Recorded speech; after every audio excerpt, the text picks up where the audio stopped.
Assalamualaikum warahmatullahi wabarakatuh. Izin memperkenalkan diri, nama saya Fabiola Violeta Amanda, kelas 10-8. Saya akan mempresentasikan tugas video tentang sejarah sosiologi. Sejarah sosiologi.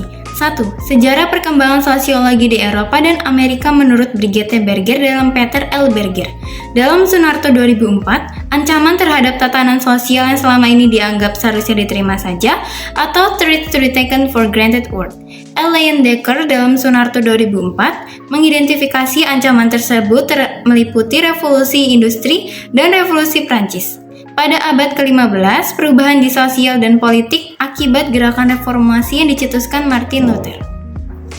Anthony Giddens, 2001, menyatakan lahirnya sosiologi yang disebabkan oleh dua revolusi di Eropa pada abad ke-18 dan 19. Kebangkitan bidang di industri berkat penemuan teknologi baru seperti mesin uap dan menciptakan hubungan sosial baru. Perubahan tersebut mendorong para ahli untuk menciptakan pemahaman baru. Auguste Comte, 1798 sampai 1857, seorang filsuf Prancis, lahirlah istilah sosiologi. Pandangan Comte terhadap penerapan metode positif dalam sosiologi membuatnya dipandang sebagai perintis positivisme. Comte belum berhasil mengembangkan ilmu-ilmu tersebut. Namun dengan demikian, atas jasanya beliau, Auguste Comte tetap dianggap bapak sosiologi. Istilah sosiologi dipopulerkan oleh Herbert Spencer 1820-1903 melalui buku Principles of Sociology. Evolusi dan perkembangan sosial pada dasarnya akan berarti jika ada peningkatan diferensiasi dan integrasi, peningkatan pembagian kerja, transisi dari kondisi homogen ke heterogen, serta transisi dari kondisi yang sederhana ke kondisi yang kompleks. Sosiologi baru berkembang menjadi sebuah ilmu setelah Emile Durkheim 1858 sampai 1917 mengembangkan metodologi sosiologi melalui bukunya The Rules of Sociological Method 1895.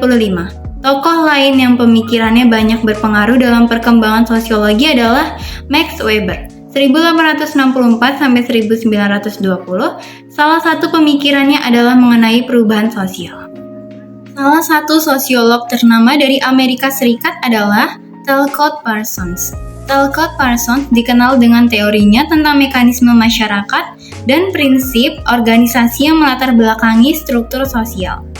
Parsons juga mengkaji fungsi struktur dalam memecahkan masalah, yaitu adaptasi, pencapaian tujuan, integrasi, pemeliharaan pola, dan pengendalian ketegangan. Sunarto 2004. Keempat fungsi ini dikenal sebagai paradigma: agile, adaptation, goal attainment, integration, and latency. 2. Sejarah perkembangan sosiologi di Indonesia. Sri Paduka Mangkunegoro IV. Misalnya, tentang memasukkan unsur tata hubungan manusia pada berbagai golongan yang berbeda, atau intergroup relation. Dalam ajaran Wulangreh, Selo Somarjan dalam Soekanto 1982, Ki Hajar Dewantara yang dikenal sebagai peletak dasar pendidikan nasional Indonesia banyak mempraktikkan konsep-konsep penting sosiologi. Hal ini tercermin pada semboyan pendidikan yang digunakan pada taman siswa, yaitu Ing Ngarsa Sung Tulada, Ing Madya Mangun Karsa, Tuturi Handayans, yang berarti di depan memberi contoh, di tengah memberi semangat, dan di belakang memberi dorongan.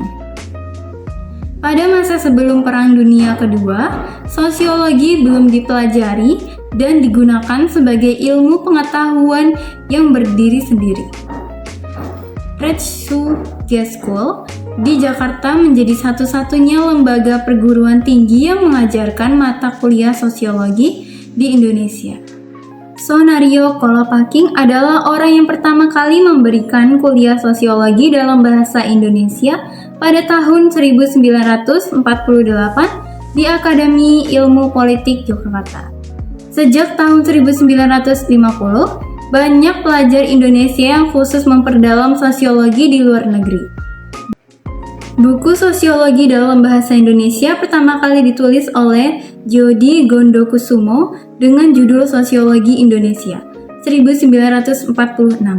Sekitar tahun 1950, muncul buku sosiologi yang diterbitkan oleh Bardosono yang merupakan sebuah diktat kuliah sosiologi mahasiswa.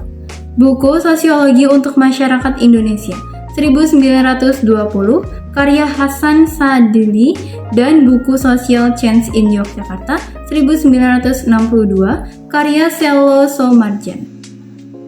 Tokoh yang juga berperan dalam perkembangan sosiologi Indonesia adalah Sello Soemarjan.